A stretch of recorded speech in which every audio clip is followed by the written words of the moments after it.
transatlântico Príncipe de Astúrias afundou em 1916, após bater em uma barreira de corais submersos do litoral de São Paulo. Assim como o Titanic, mais da metade morreram. Das 654 pessoas a bordo, 477 pereceram quando o navio afundou. A história do Príncipe de Astúrias é hoje muito pouco comentada, afinal, já se foram mais de um século do acontecimento.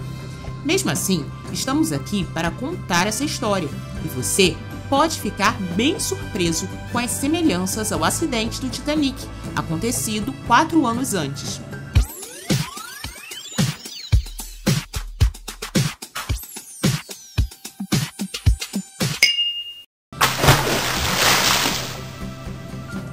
Na madrugada do dia 5 de março de 1916, o transatlântico Príncipe de Astúrias passava pela costa de Ilhabela, em direção ao Porto de Santos, no litoral paulistano. Era uma segunda-feira de carnaval e os tripulantes dançavam marchinhas no salão do navio, quando a embarcação mudou de direção e se chocou contra uma barreira de corais. Foi assim que começou o maior naufrágio de que se tem o conhecimento na costa brasileira. O navio havia sido construído em 1914, na Escócia, sob encomenda de uma companhia espanhola. O transatlântico contava com uma estrutura de duplo casco, assim como a utilizada no Titanic, e por isso inspira comparações.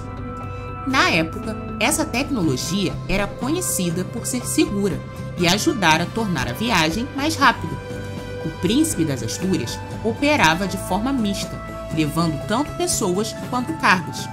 Oficialmente, havia a bordo 654 pessoas, 193 dos quais tripulantes. Entretanto, em seus compartimentos, estima-se que levava 1000 passageiros clandestinos, fugindo da guerra. Período histórico. Na época do acidente com o Príncipe das Astúrias, estava acontecendo um declínio da Europa, com desemprego, fome e miséria. Com a fuga da Europa, todas as classes dos navios na época saíam completamente cheias dos portos, porém, nem a capacidade total era suficiente para comportar todos que tentavam embarcar. Dessa forma, estima-se que pelo menos 1.000 pessoas estavam no Príncipe de Astúrias, de forma clandestina, durante o naufrágio. Cargas misteriosas. Sendo um navio misto, todo tipo de carga podia ser encontrada em seus porões, mas em sua última viagem, itens curiosos estavam sendo transportados. Entre eles, 12 estátuas que haviam sido encomendadas da Espanha para serem colocadas no Parque Palermo, em Buenos Aires. Em 1990, uma das estátuas foi encontrada por mergulhadores e está atualmente exposta no Serviço de Documentação Geral da Marinha. Além das estátuas, houve boatos de que 11 toneladas de ouro estariam sendo transportadas na embarcação, porém, a suposta carga preciosa nunca teve uma comprovação. Até hoje, mergulhadores acreditam haver um tesouro escondido próximo a alguma ilha do arquipélago de Ilhabela. Diário do naufrágio. Às 4 horas da manhã do dia 5 de março de 1916, 16 dias após sua partida de Barcelona, uma forte chuva caía no litoral norte, deixando a visibilidade extremamente baixa, até mesmo para o experiente capitão José Lotina. Não houve uma alternativa a não ser mudar a rota que seguiam. Em vez de continuar em mar aberto, em direção à cidade de Santos, fizeram um desvio para a parte rasa, sem saber que estavam entrando em uma área de corais. Os tripulantes não tiveram tempo de fazer nada. O navio bateu contra os corais submersos da Ponta da Pirabura, na costa de Ilhabela, abrindo uma enorme fenda de pelo menos 40 metros no casco. O que aconteceu depois do impacto é incerto. Sobreviventes chegaram a relatar que a água começou a invadir a sala de máquinas e 2 das caldeiras explodiram.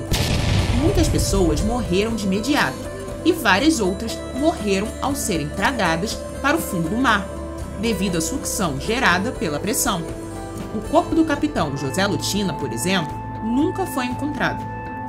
Depois da explosão, a embarcação se partiu em 3 pedaços e em menos de 5 minutos, o Príncipe de Astúrias estava completamente no fundo do mar. Resgate. Algum tempo depois do naufrágio, a tripulação do navio inglês Vegas, que fazia a mesma rota em direção a Santos, percebeu que algo estava acontecendo próximo à costa e se aproximou do local. O transatlântico ajudou no resgate de alguns sobreviventes, que conseguiram nadar ou se seguraram em algum tipo de objeto até se salvarem. Além de sobreviventes, alguns corpos foram recolhidos do mar pela tripulação. Os corpos se espalharam pelo litoral norte e, quando encontrados, foram enterrados nas praias. Cerca de 600 pessoas foram sepultadas na praia da Serraria, em Ilhabela. Entre os 654 passageiros registrados oficialmente, 477 morreram no naufrágio. Os destroços do navio estão a 30 metros de profundidade. Para não prejudicar a passagem de embarcações pelo local, em 1989, os pedaços restantes da embarcação foram dinamitados. O mergulhador e arqueólogo marítimo Giannis Platon realizou expedições durante 17 anos ao navio, em busca de relíquias perdidas em meio aos destroços. Em uma entrevista, quando o naufrágio completou 100 anos, o mergulhador contou que o local onde os destroços se encontram é exposto a fortes correntes marítimas e que possui de pouca visibilidade, o que tornou muito complexo o resgate das peças. Algumas relíquias do transatlântico foram recuperadas ao longo dos anos, além de artefatos encontrados na época do naufrágio por moradores da ilha. Talheres e pratos utilizados pelos hóspedes a bordo e até mesmo bonecas de meninas que estavam viajando foram resgatados no fundo do mar. E então, que tal a história do Titanic brasileiro? Se você curte esse tipo de documentário, comente e deixe seu like.